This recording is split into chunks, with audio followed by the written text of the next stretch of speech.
Hi everyone, Fara here, and here we are, part 2 of Life Update. So, if anyone's wondering what's going on, I am a trans woman, and these video series about my life updates are just kind of documenting kind of like my transition, mostly for myself, just so I have like a record of where I was and what's going on, but also a bit to share the journey with yourself. Hi, Evie's down here, maybe she'll come up here to say hi. So, like I said, purpose of this video, I started transitioning, if you didn't watch part 1, February of last year, 2024. I started hormone replacement therapy in August of 2024. So this puts me somewhere around the 7th month marker. And yeah, everything's going pretty well. Although admittedly 7 months is still pretty early. I feel like the next update video, if I do one, which I probably will probably more be like 6 months from now, which will be August, like the 1 year anniversary, and then after that probably like 1 year, 2 year, etc. Because there's no real point doing them in smaller increments anymore, because it's kind of losing their meaning. Right, so where are we, right? Quick rundown so we can get through to the interesting bit at the end. I am doing quite well. I'm very comfortable with how here, Evie, hop, heads. No? Okay, fine, she's gone. I'm doing really well, like with my self-esteem, and I can maybe throw some earlier pictures up, and how we're getting on.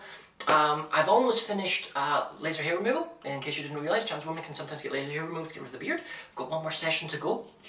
So I've been doing that for a year. My vocal lessons, I mentioned this in part 1 that I was possibly going to start vocal lessons. So I did that for 13 lessons, and I graduated from the Seattle Voice Labs. Fantastic people.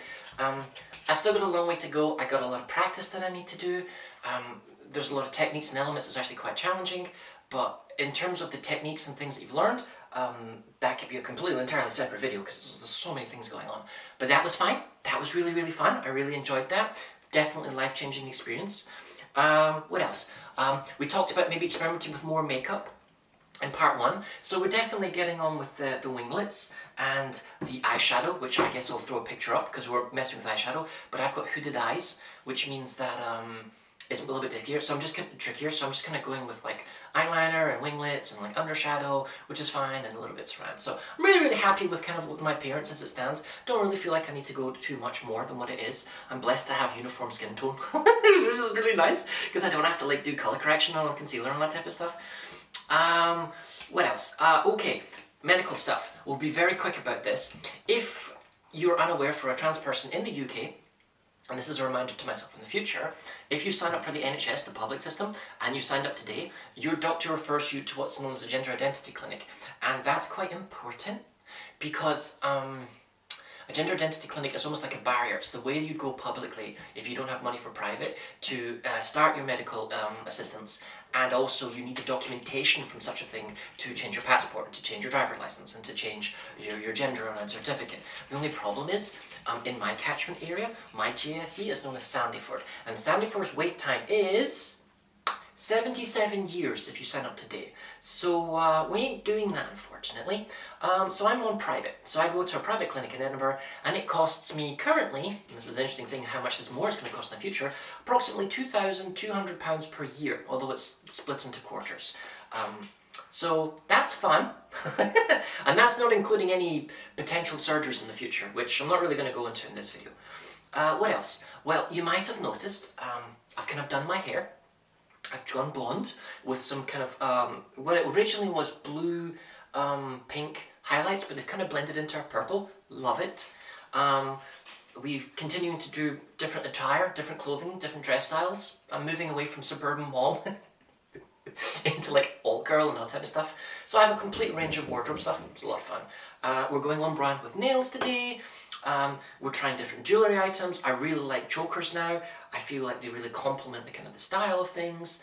What else? Where are we going in the last 3 months? Okay. So, I got my German legal recognition. So that paperwork came through. So in Germany, I'm legally recognized as I am, which is great.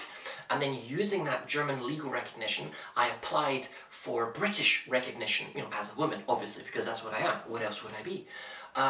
But if you don't use the overseas route, you have to wait 2 years and provide documentation, and that documentation requires doctor notes and stuff, which again falls back to the GIC thing. Thankfully, I was able to pay private and have all that documentation. I don't need that, thankfully, because I went private. and then I got what I needed. But I'm using the overseas route on the GCSE for the UK, which means you can just apply if you've got documentation proving that a third party, such in this case Germany, will recognise you. The only problem is the GRC's wait time is 6 months. And that's even just before they look at your paperwork. That's not even talking about whether or not they say yes or no, or they give feedback for responses. So that's kind of fun. I just went and saw my doctor last Tuesday, so just a few days ago from now. I'm doing really well, my hormones are really well, my health is really well, and I got a passport letter as well, so I'm going to get my British passport updated. I'm going to get update my hair and do all that type of stuff and get a nice picture, and then I'll have a proper passport with my face, my name and my gender and all that. It's going to be perfect.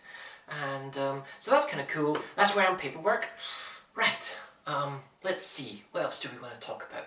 My personal life, maybe? So I'm still living in my home like I always have. I've already talked about this briefly in part 1. I am single and separated, unfortunately from my partner before, like I mentioned in part 1. But I am far more comfortable in my body and myself and how I present myself. I'm very comfortable at work and family. They've been very accepting. It's actually weird because I have friends at work now as in cisgendered women, and if you don't know what cis means, that's basically someone who identifies with their gender at birth, asking me, of all people, for advice on fashion and makeup. And I'm like, shouldn't I be asking you? But I digress, it is what it is. So I'm continuing to work where I normally am, and they're great, and that's fun, like I said. I'm living where I am now by myself, that's also fine. I love my car, it's still working great. Although I had to swap the tyres out because I got a flat tyre and they wanted £1,000 for tyres. I had a heart attack and haggled it down to £670. I still cried a little bit. Like I said, being trans is actually quite interesting because our community of trans people are like some of the best communities that you can have in the world. So like, I've joined a bunch of Discords, I've met a bunch of local girls and guys around where I live, and they're all like the best people. They're so good, you know, and like, so from a friendship point of view and like taking up different hobbies and just hanging out with people, that's really, really cool. Speaking of hobbies, I tried archery, so maybe I'll throw a couple of pictures of archery up on the screen. I also started Warhammer 40k models. I know a lot about the lore and the reading of it, but I only just bought an introductory set because my friend took me to the Warhammer store, and we, you know, I bought like an entry set, and I've been painting them and doing that kind of stuff. That's a lot of fun.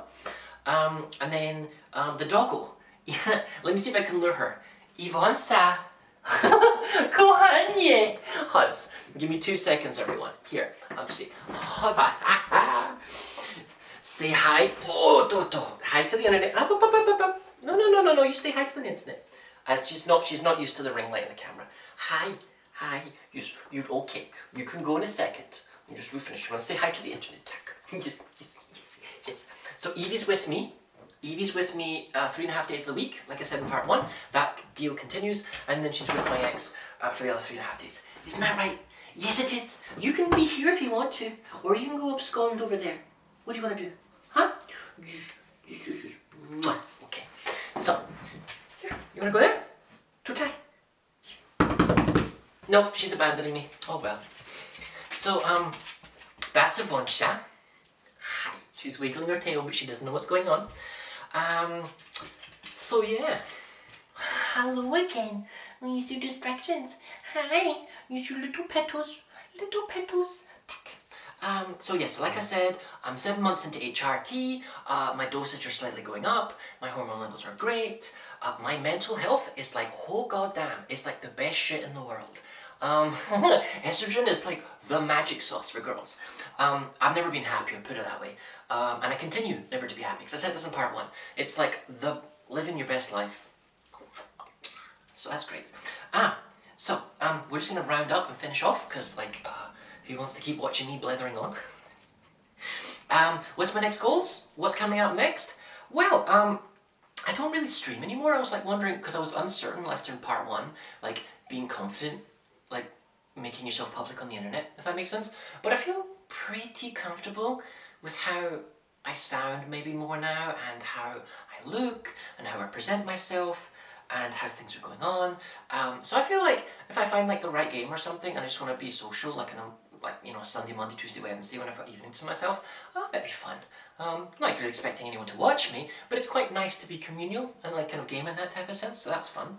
We're going to continue to do more legal stuff.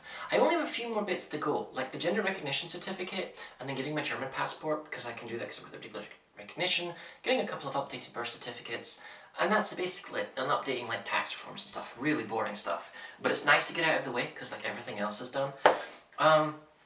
From a medical point of view, I might investigate some electrolysis stuff, because when you laser hair removal, it gets rid of most of it, but I've got a couple of white whiskers, it's really body dysphoric. So I might get rid of them, although if you know anything about electrolysis, shit really hurts, like really bad. So like that's why I didn't go with it originally. And oh yeah, last thing I want to do is save money as much as I possibly can, because like I mentioned before, I want to have the options to do whatever I want to do when I want to do them to help my transition, but that costs a lot of money.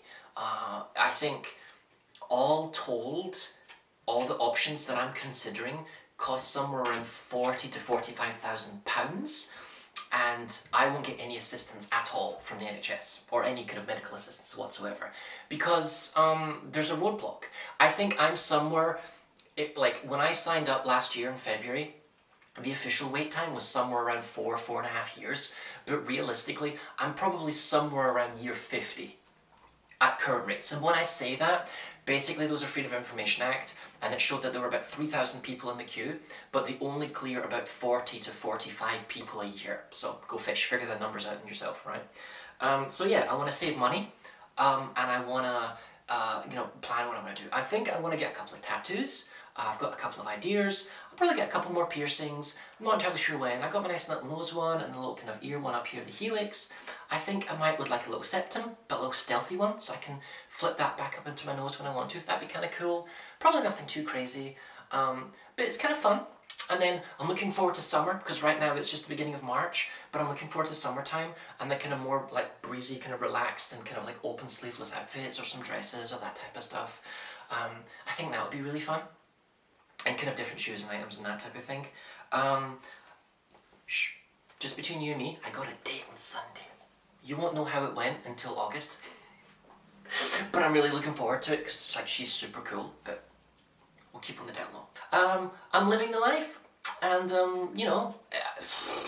I don't think any of you out there are trans as well. But if you are and you think you want help, you can message. That's pretty cool. Cool, right. Okay, we're done. I will see you next time for part 3. I don't know, maybe August sometime? And that'll be 1 year marker for when I started HRT. Bye!